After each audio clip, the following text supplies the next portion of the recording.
Аманбаев Қанат. Бүгін босатылдым. 13 жыл. Мен жоқ деді тұғын, не істеп тұрсаңыздар? Сол жаңа директорге бәрін өзгертті ғой. Біле білсем, бәрі сенің кесіріңнен. Егер сен ана складта ашпағанда бұның бәрі болмайтын еді.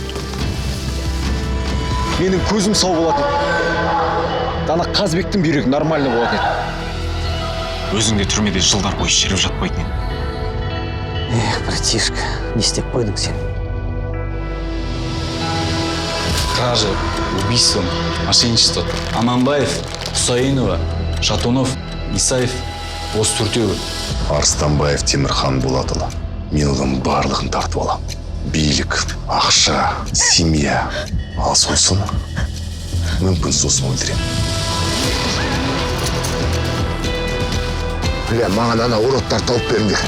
Мына жерге сен не үшін бастық қылып отырғыздың ба? Көзіңді ашып қара, адам өліп жатыр. Біздің кінәміз я. Біздің кінәміз емес бұл. Ана Хашметер! Келмейді.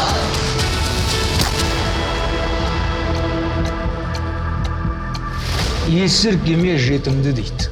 Жетім әніне көтіңді дейді.